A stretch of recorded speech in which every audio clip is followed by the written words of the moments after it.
1998년부터 한국인의 종교 생활과 신앙의식 조사가 진행되어 왔었습니다. 근데 이 조사 결과들의 발표를 보면 2017년에 처음으로 종교인보다 무종교인이 더 많은 것으로 보고가 됩니다. 그러니까 기독교인을 말하는 게 아니고요, 모든 종교를 포함해서 그 이전까지는 그래도 어떤 것이든 종교를 가진 사람들이 더 많았는데 2017년 이 조사 결과에서는 무종교인, 종교가 없다라고 하는 사람이 더 많아졌습니다. 그리고 2022년에는 이 종교인의 비율이 처음으로 30%대로 떨어지게 됩니다. 그러니까 2017년부터 비율적으로 무종교인이 더 많아졌고, 심지어 그 폭은 점점 종교인의 비율이 떨어지면서 30%대로 더 떨어지게 되었다라는 것이죠. 이 조사 결과는 현대 사회가 탈종교화가 빠르게 진행되고 있다라는 것을 보여주는 것입니다. 이 탈종교화를 성경에 있는 표현으로 바꿔보면 자기가 하나님의 자리에 올라간 겁니다. 그러니까 하나님 또는 하나님을 대신하는 어떤 존재가 필요치가 않은 거예요. 점점 더 타락한, 죄가 가득한 시대가 되어 버린 것이죠.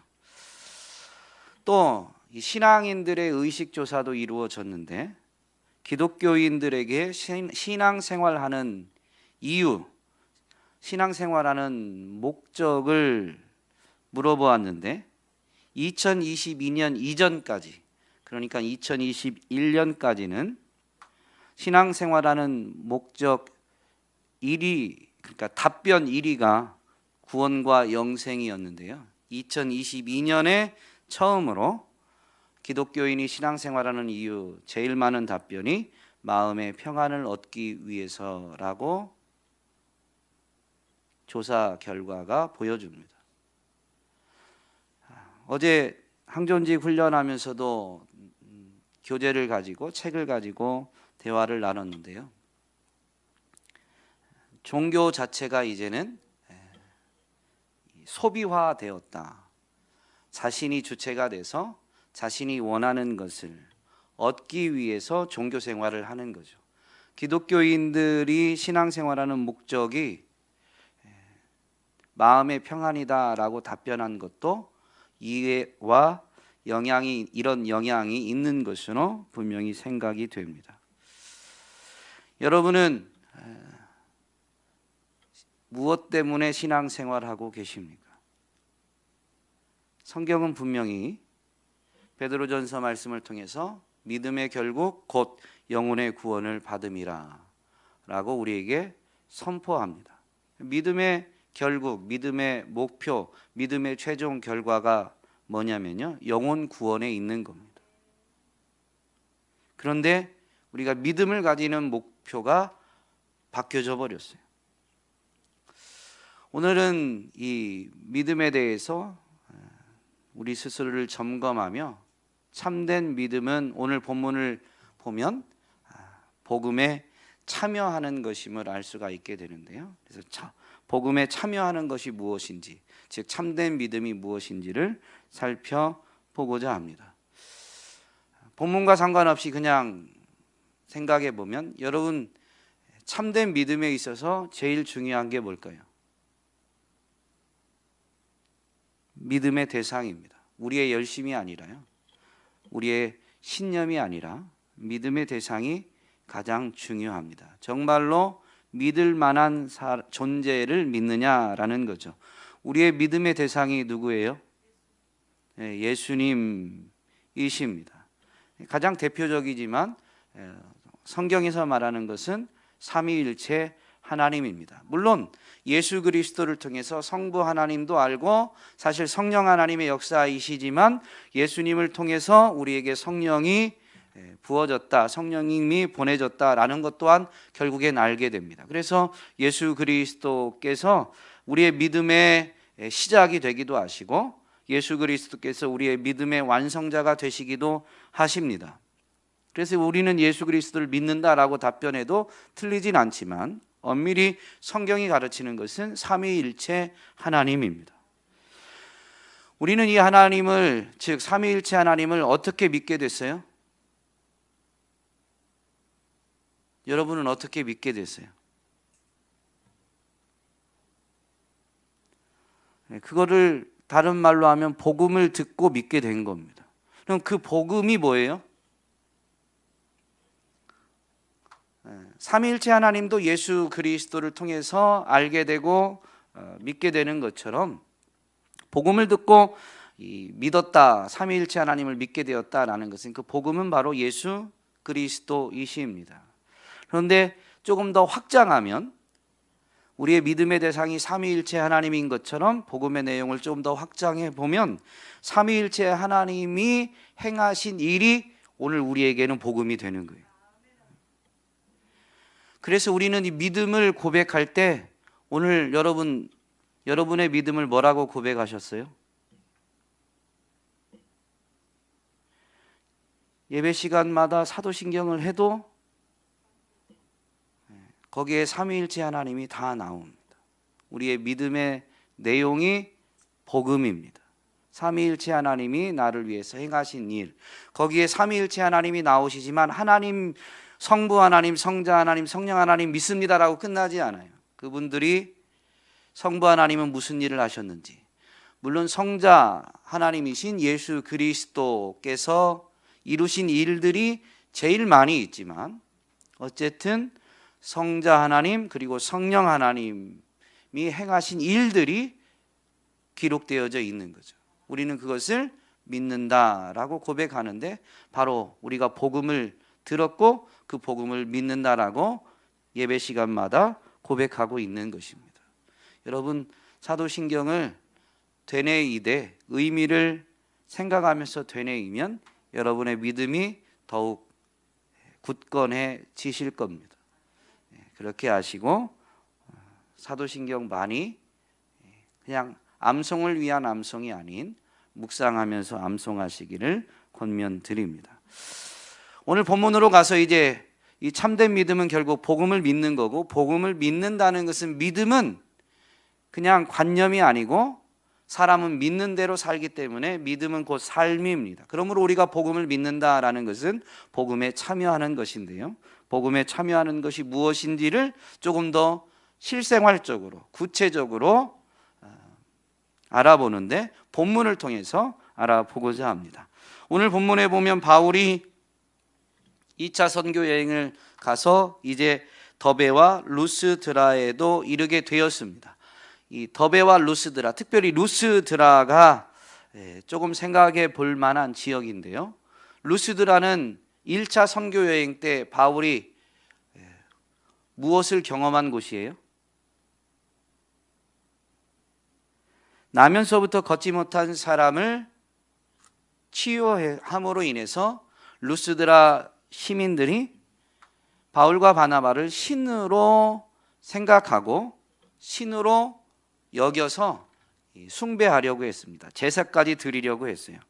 그런데 바울이 바나바와 함께 옷을 찢으면서 몸을 보이고 자신들은 신이 아님을, 동일한 사람임을 알리면서 복음을 전하게 되죠. 복음을 선포하게 되었습니다.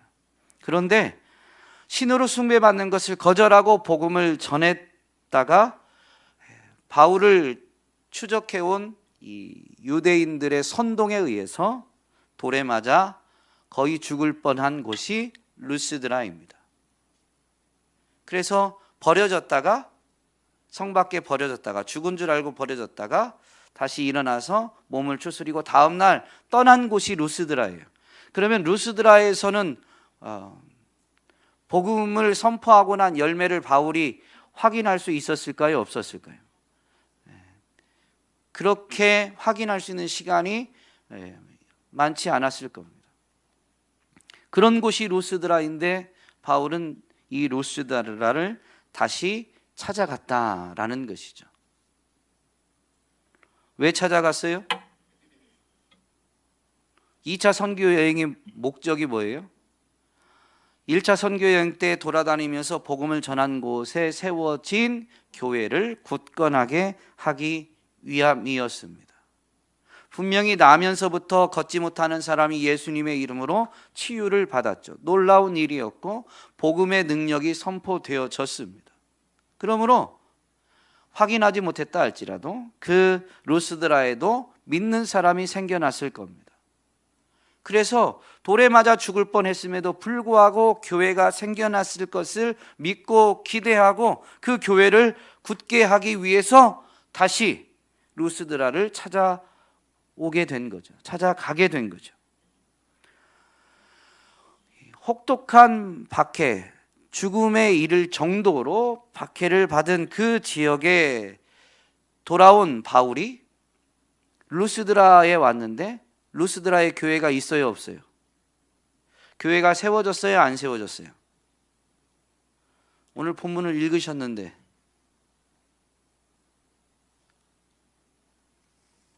교회가 세워졌습니다. 2절에 보면 디모데는 루스드라와 이고니온에 있는 형제들에게 칭찬받는 자다. 디모데의 혈육적인 형제가 루스드라에도 많고 이고니온에도 많아가지고 형제에게 칭찬받는다라는 게 이 혈육적인 형제일까요? 영적인 형제이죠. 그러므로 루스드라에도 심지어 옆에 도시인 이고니온에까지 이 디모데에 대한 평판이 알려져서 이고니온에 있는 형제들, 즉 믿음의 사람들에게까지도 칭찬을 받는다는 거죠. 루스드라의 형제들에게도 칭찬받을 뿐만 아니라. 그러므로 이 표현 안에는요, 디모데가 어떤 사람이다라는 것만 나타내 주는 것이 아니라 이미 루스드라 안에 믿음의 사람들, 즉 교회가 세워졌다라는 것을 분명히 보여줍니다.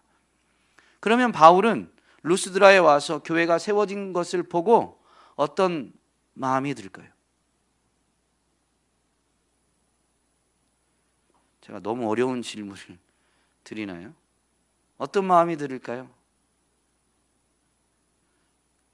감격이, 감동이 찾아왔을 거예요.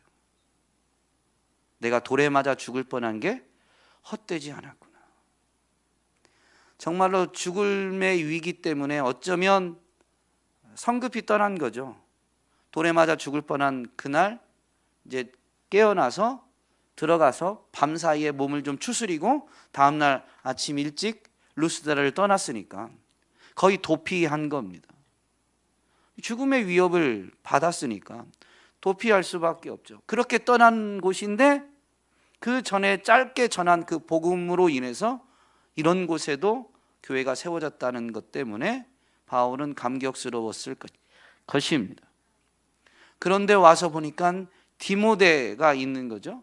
더군다나 그 교회에서 칭찬을 받고 있어요. 이전에 바울이 왔을 때 처음에 와서 복음을 전했을 때 디모데는 10대 소년이었다면 지금 시점에서는 이제 20대 청년이 된 것이죠. 그러면 한번 생각해 보세요. 교회가 세워진 것도 놀라는데 그때 복음을 듣고 이렇게 믿게 된 소년, 10대 그 소년이 잘 자라서 교회 안에서 칭찬받는 청년이 된 거예요. 얼마나 감격스러웠을까요? 그 디모데가 칭찬받는 것을 보고 바울은 디모데를 데리고 이 선교 여행을 가고자 합니다. 자기가 선교하는 이 선교 일정에 디모데를 데리고 가길 원했습니다. 왜 디모데를 데리고 가려고 했을까요? 단순히 감격스러워서? 내가 루스드라에서 돌에 맞아 죽을 뻔한 위기 가운데 복음을 전했던 열매다라고 자랑하기 위해서? 그건 아니겠죠. 그럼 왜 디모데를 데리고 다니려고 했을까요? 바울은 복음을 전하면서 많은 죽음의 위협을 받기도 했지만 분명히 깨닫게 되는 것이 있는데, 바울의 생애 끝자락에서도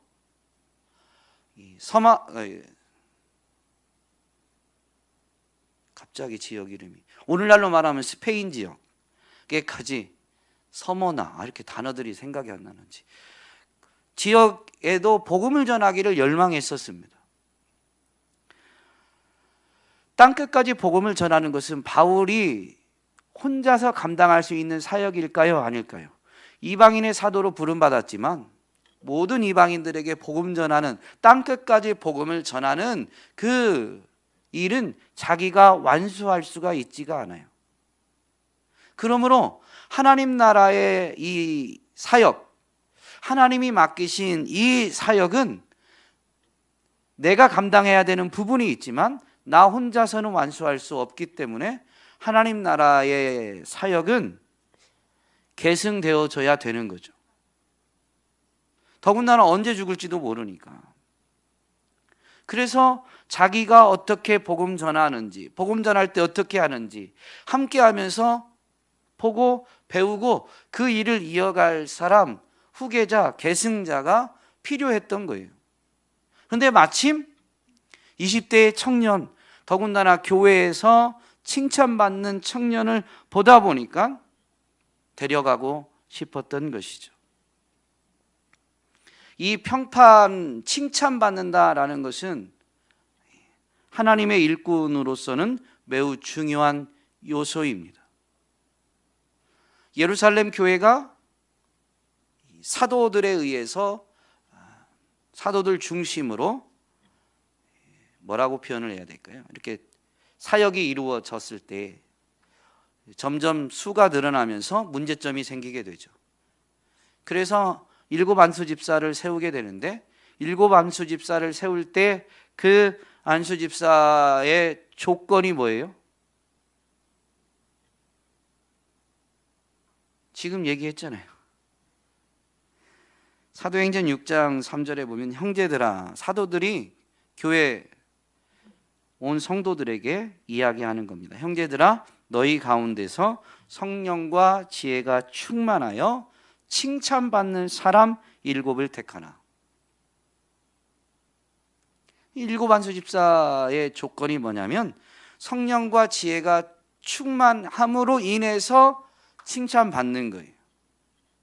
교회 안에서 누가 칭찬받았냐면요, 좋은 교회 안에서는 세상적으로 성공하는 사람이 칭찬받는 게 아니라요, 성령과 지혜가 충만한 사람이 칭찬받게 되어 있습니다. 그 교회가 좋은 교회인 거죠. 그렇게 칭찬받는 사람, 사람들에게 칭찬받는 그 사람이 교회 사역의, 복음 사역의 일꾼이 된다라는 것입니다. 그러면 여러분은 누군가를 칭찬할 때 성령이 충만한가 알아요, 몰라요?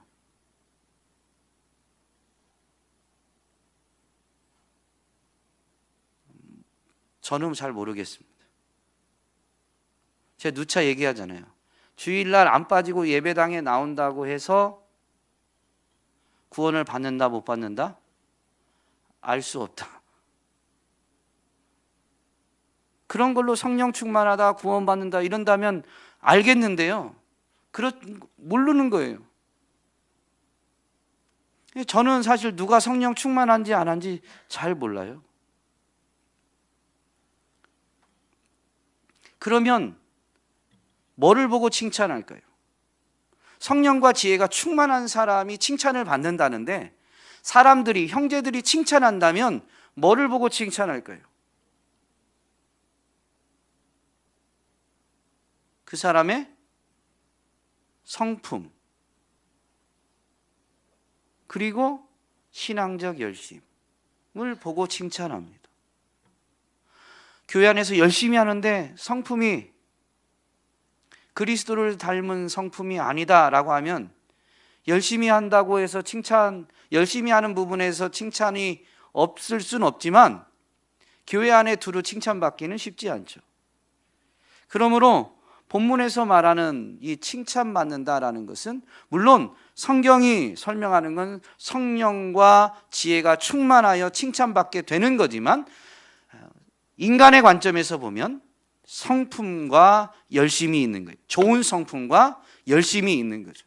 그런 사람이 칭찬받게 되는 겁니다. 여러분은 그리스도를 닮은 좋은 성품을 가지셨습니까? 갖추고 계십니까? 그리고 신앙에 열심히 있으십니까? 하나님이 찾으시는 사람입니다.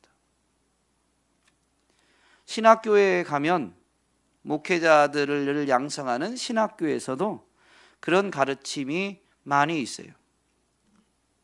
신학 과정을 이수하고 시험을 패스하면 이제 목사 안수를 받게 돼요.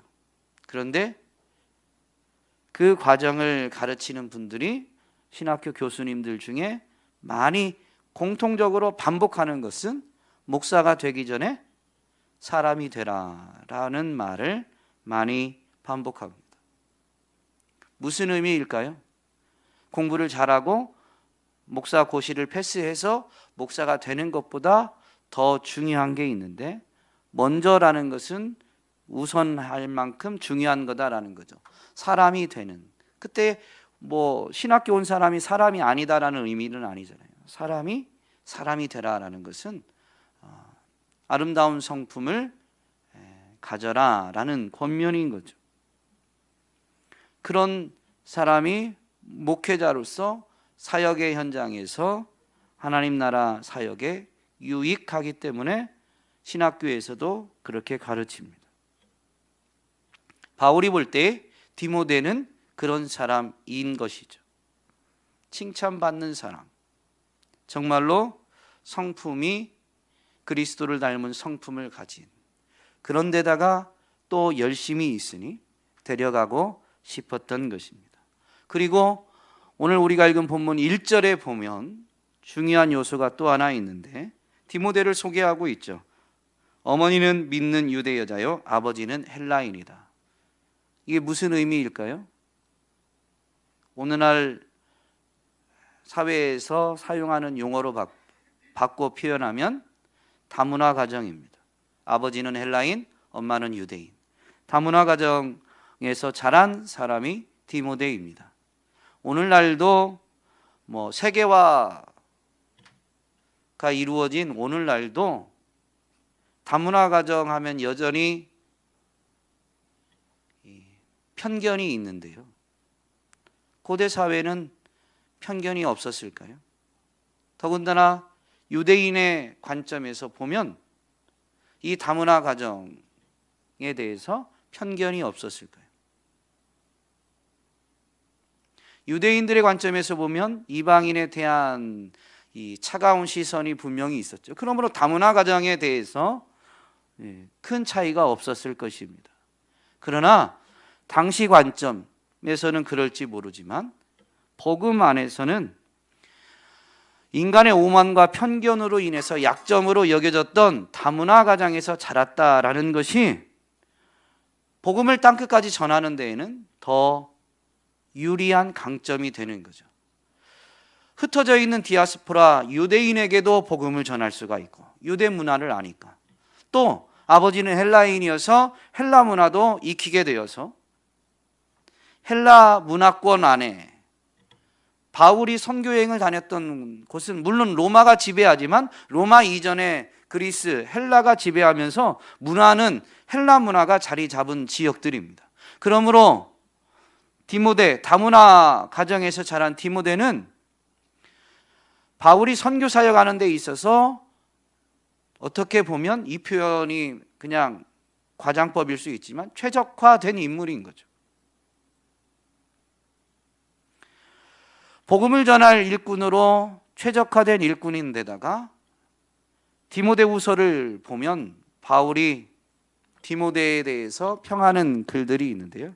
나는 그대 속에 있는 거짓 없는 믿음을 기억합니다. 그러니까 거짓 없는 믿음, 참된 믿음, 깨끗한 믿음, 순수한 믿음을 가진 사람이라는 거죠. 다문화 안에서 자라서 복음 전하기에 유리한 데다가 굳건한 깨끗한 참된 믿음까지 있으니 정말로 최적화된 인물입니다. 여러분, 디모데는 어떻게 이렇게 참된 거짓 없는 믿음을 가질 수 있게 되었을까요? 믿음은 물론 하나님의 선물이지만 사람의 관점에서 바울이 설명한 내용을 보면 그 믿음은 먼저 그대의 외할머니 로이스와 어머니 유니게 속에 깃들여 있었는데 그것이 그대 속에도 깃들여 있음을 나는 확신합니다. 그러니까 외할머니 그리고 어머니의 믿음이 디모데에게 전수되어진 거예요. 여러분은 여러분의 자녀에게 믿음을 전수하고 계십니까? 여러분이 주려고 한다고 해서 자녀들이 덥석덥석 그 믿음을 잘 받아서 자신의 믿음으로 가지던가요? 도대체 디모데의 외할머니와 어머니는 어떻게 자신들에게 있는 그 믿음을 디모데에게 그렇게 전수했을까요? 디모데후서 3장에 보면 그 이유가 잘 밝혀집니다. 그대는 그것은 성경입니다. 그것을 누구에게서 배웠는지를 알고 있습니다. 그대는 어려서부터 성경을 알고 있습니다. 성경은 그리스도 예수를 믿는 믿음으로 말미암아 그대에게 구원에 이르는 지혜를 줄 수 있습니다. 어려서부터 외할머니와 어머니에게 이 성경을 배웠다는 거예요. 그래서 성경을 배웠고 그 성경을 통해서 성경을 배움으로 예수 그리스도를 믿음으로 말미암아 구원에 이르는 지혜를 얻게 된 거예요. 구원을 받게 된 거죠.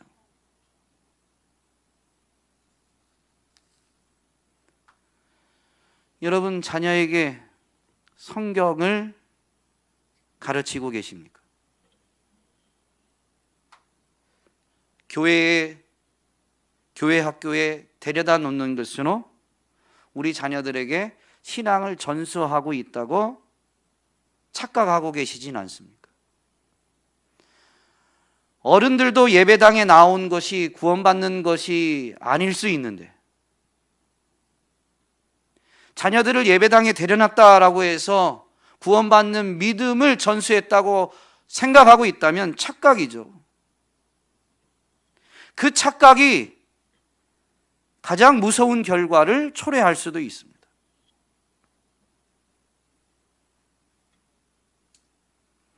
전에 교회에서 사역할 때 고등부를 사역하는데 어떤 어머니는 저한테, 물론 흔치 않아요.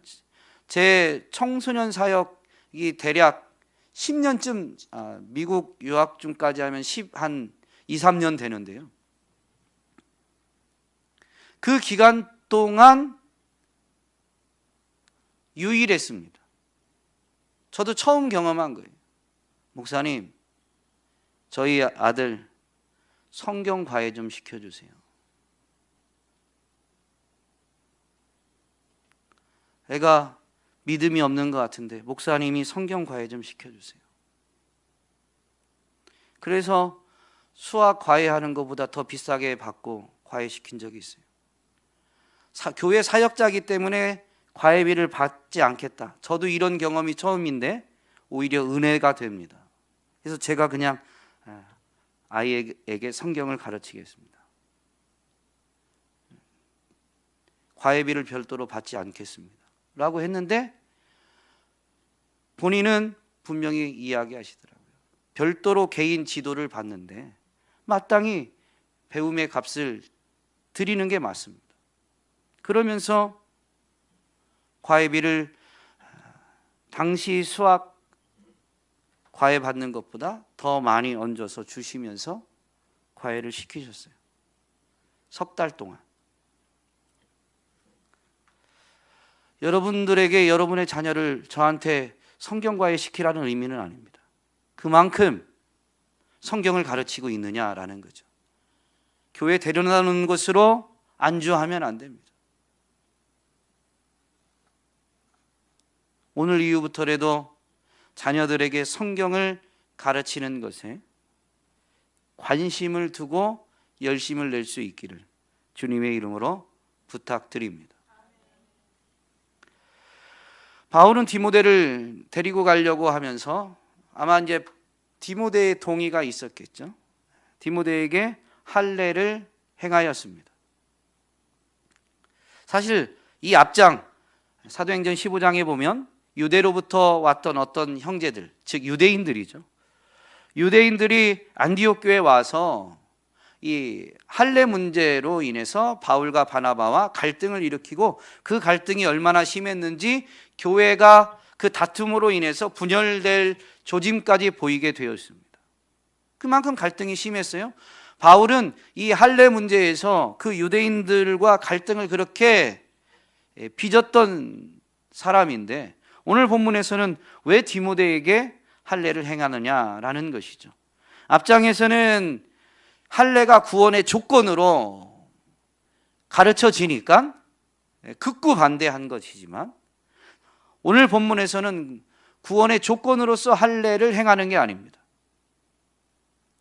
고린도전서 9장 말씀에 보면 바울은 이런 고백을 하죠. 내가 모든 사람에게 자유로우나 스스로 모든 사람에게 종이 된 것은 더 많은 사람을 얻고자 함이라. 그러면서 이것을 설명합니다. 유대인들에게 내가 유대인과 같이 된 것은 유대인들을 얻고자 함이요 율법 아래에 있는 자들에게는 내가 율법 아래에 있지 아니하나 율법 아래에 있는 자같이 된 것은 율법 아래에 있는 자들을 얻고자 합니다. 그 사람들을 얻고자 하기 위해서 그들에게 다가가려고 그들과 같이 되는 거예요. 구원을 얻기 위해서 그런 게 아니라.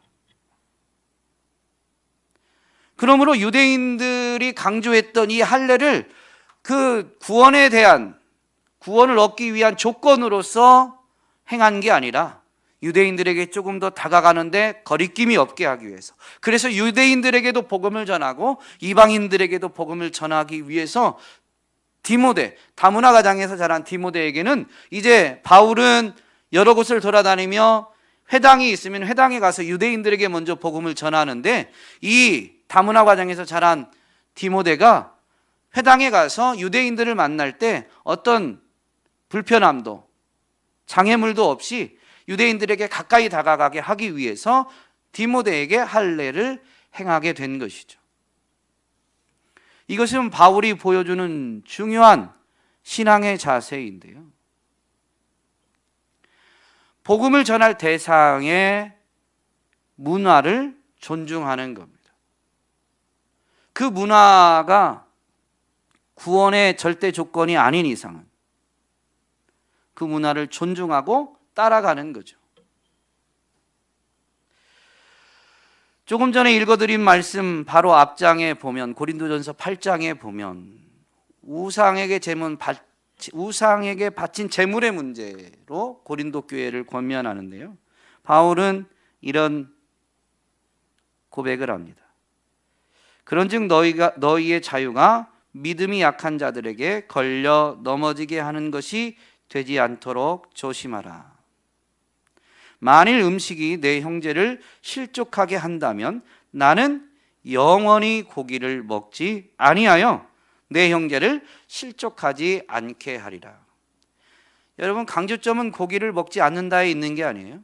형제를 실족하지 않게, 영원히 형제를 실족하지 않게 하기 위해서 나는 영원히 고기를 먹지 않겠다 라는 거죠.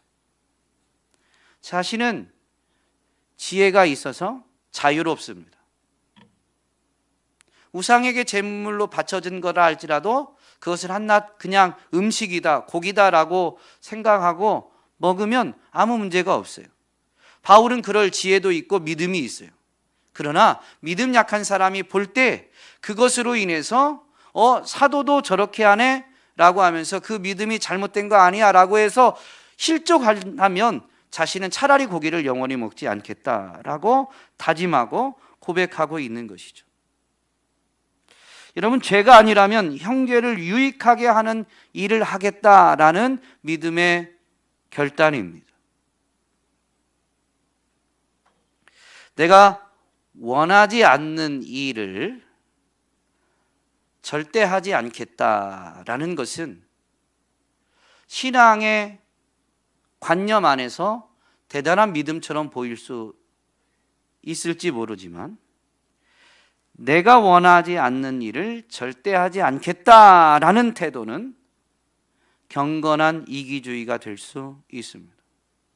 하나님은 분명히 내 이웃을 내 몸처럼 사랑하라고 하셨습니다. 물론 첫 번째가 있지만 둘째는 그와 동일한 무게로 명령해 주시죠. 너희 이웃을 내 몸처럼 사랑하라. 물론 그럼에도 순서는 바뀌지 않습니다. 그러므로 구원의 문제와 직결되는 복음을 훼손하는 것이라면 타협하면 안 되지만 그게 아니라면, 즉 죄가 아니라면, 형제의 유익을 위해서라면 한없이 양보해야 되는 거죠. 그것이 복음을 바로 알고 복음에 참여하는 성숙된 믿음입니다. 오늘날 교회 안에는 경건한 이기주의가 팽배한 것은 아닌가 돌아봐야 되는 시기입니다. 바울이 디모데에게 할례를 행했는데요, 그것은 강제로 한 건 아니죠. 디모데가 동의하고 수락한 거죠. 본문에 동의했다, 그래서 디모데가 할례 받는 걸 수락해서 할례를 받았다라는 건 없지만 분명히 이건 강제적으로 한 건 아닐 겁니다. 그러면 디모데가 동의하고 수락했다라는 건데요, 이건 무슨 의미냐면요, 그냥 몸에 할례를 받는 것이 전부가 아니에요. 아까 루스드라, 지금 디모데가 있는 이 루스드라라는 도시에서 처음에 와서 복음 전할 때 10대 소년이었던 디모데가 복음 전하는 바울을 분명히 보았는데 바울이 무슨 일을 겪었어요? 사람들에게 돌에 맞아 죽을 뻔한 것을 겪었어요. 디모데가 그것을 직접 보았던가? 적어도 알고는 있죠. 그런데 바울이 나랑 같이 가자, 그리고 나랑 다니면서 복음을 전하려면 유대인들에게도 전하고 이방인들에게도 전해야 되는데 유대인들에게 다가가려면 할례를 받는 게 좋겠다. 그래서 네, 할례 받겠습니다 라고 한 것은 결국 무슨 의미냐면요, 바울이 고난받는 것을 봤어요. 복음 전한다는 이유로 고난받는 것을 보았다라는 것이죠. 그러므로 그 고난에 나도 참여하겠다라는 의미입니다. 이 부분은 디모데후서 3장에 명확히 나와요. 나의 교훈과 행실과 의향과 믿음과 오래 참음과 사랑과 인내와 박해를 받음과 고난과 또한 안디옥과 이고니온과 루스드라에서 당한 일과 어떠한 박해를 받은 것을 내가 과연 보고 알았거니와. 루스드라에서 있었던 일은 디모데가 보아서 알았대요. 그리고 그 이전에 있었던 일들도 전해 들어서 이미 알고 있는 거죠. 바울이 얼마나 신실하게 복음을 전했는지, 그러면서 복음 전할 때 어떤 박해를, 고난을 겪어왔는지를 들어서 알고 있고 루스드라에서는 더군다나 보아서 알고 있다는 거예요. 그러면서 이렇게 말을 이어갑니다. 주께서 이 모든 것 가운데에서 나를 건지셨느니라. 오늘 디모데를 다시 만났다는 것은 그 모든 고난, 어려움 가운데에서 하나님이 정말로 건져주셨음을, 오늘 드림 찬양대가 찬양해 주신 것처럼 하나님이 바울을 지켜주셨음을 디모데가 지금 알고 있는 거고, 바울은 이걸 고난도 알 뿐만 아니라 주께서 이 모든 것 가운데서 나를 건지셨다, 무릇 그리스도 예수 안에서 경건하게 살고자 하는 자는 박해를 받을 것이다 라고 권면합니다. 그러므로 지금 본문에서 이 디모데후서는 물론 더 나중에 쓰여진 거지만 어쨌든 이 본문에서 디모데가 바울의 제안에 동의하고 자신이 자발적으로 응답한 것은 그리스도 안에서 경건하게 살고자 하는 사람, 그리스도 안에서 복음 전하는 일에 신실하게 헌신하고자 하는 사람에게는 고난과 박해가 뒤따른다라는 것을 알고 있고 그것을 감수하겠다.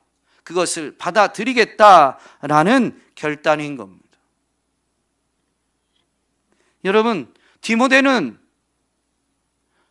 도대체 어떤 청년이길래, 아니 청년이 어떻게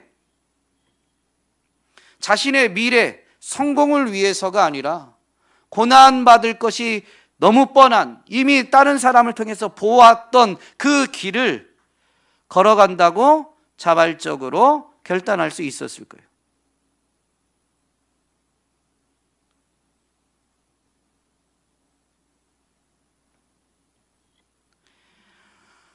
바울이 로마 교회에 가르치는 권면에 보면, 생각하건대 현재의 고난은 장차 우리에게 나타날 영광과 비교할 수 없다라고 가르쳤습니다.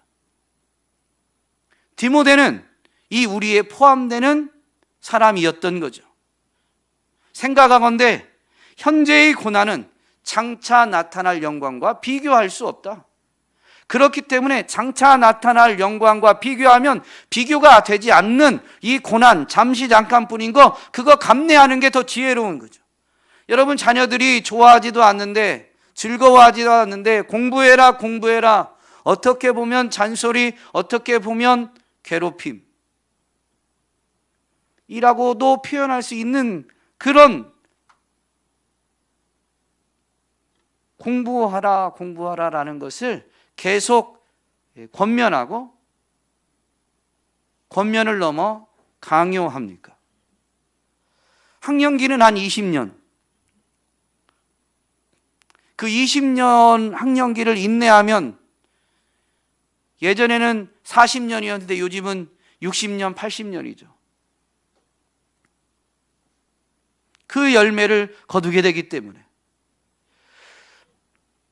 100세 시대라고 말하는 이 땅에서의 삶만 놓고 보아도 미래에 거두게 될 열매 때문에 잠시 고난 겪는 거, 그거 감내해야 된다, 그게 너에게 유익하다라고 조금 세월을 앞서서 살아간 부모님들은 자녀들에게 그렇게 가르치는데요, 성경을 믿는다고 하면서 이 부분은 강조하지 못한다면 우리의 믿음이 거짓이거나 성경이 거짓이거나 둘 중에 하나겠죠.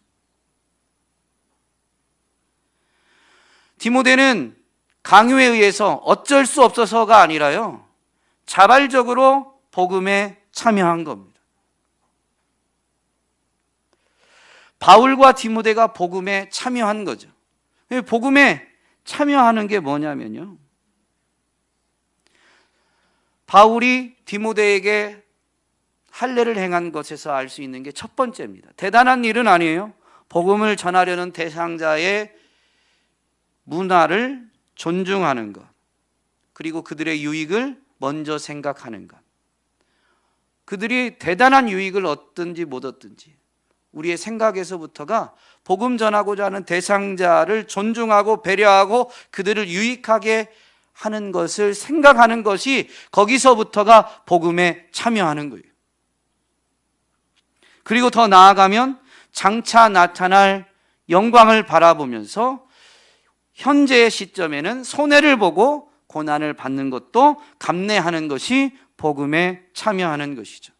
여러분, 우리가 복음을 믿고 구원의 은혜를 받았다면, 그게 진실이라면 우리는 자발적으로 복음에 참여하고자 할 것입니다. 너무 부담스러우신가요? 부담이 되고 있다면 장차 나타날 영광이 아직 잘 보이지 않거나, 우리의 연약함 때문에 연약함을 솔직히 인정해서일 수 있지만, 그럼에도 불구하고 고난을 감내하는 것도 복음에 참여하는 거지만요, 그 이전 단계를 여러분 간과하시지 마시기 바랍니다. 복음의 대상자를 존중하고 배려하고 그들을 유익하게 하는 것. 우리가 모든 유익을, 그들의 유익을 위해서 살 수 있는 건 아니에요. 그러나 예를 들면 내가 얻는 유익 10가지 중에서는 한 가지 정도는 복음의 대상자를 위해서 내가 자발적으로 내려놓는 것. 그래서 내가 10가지 유익을 얻을 수 있는데 9가지만 취하고 한 가지는 복음의 대상자를 위해서 내가 자발적으로 포기하는 것, 손해를 보는 것, 복음에 참여하는 겁니다. 우리는 너무 완벽한 걸 자꾸 생각하는 것 같아요. 우리는 평생 완벽할 수 없어요. 한 걸음씩 하는 겁니다. 100가지 중에 한 가지, 100가지 중에 2가지. 그것부터가 복음에 참여하는 것이죠. 오늘 저와 여러분이 정말로 참된 믿음, 복음을 듣고 복음을 믿게 되었다면 이제는 더 나아가서 복음에 참여하게 되는 저와 여러분이 될 수 있기를 주님의 이름으로 축복합니다.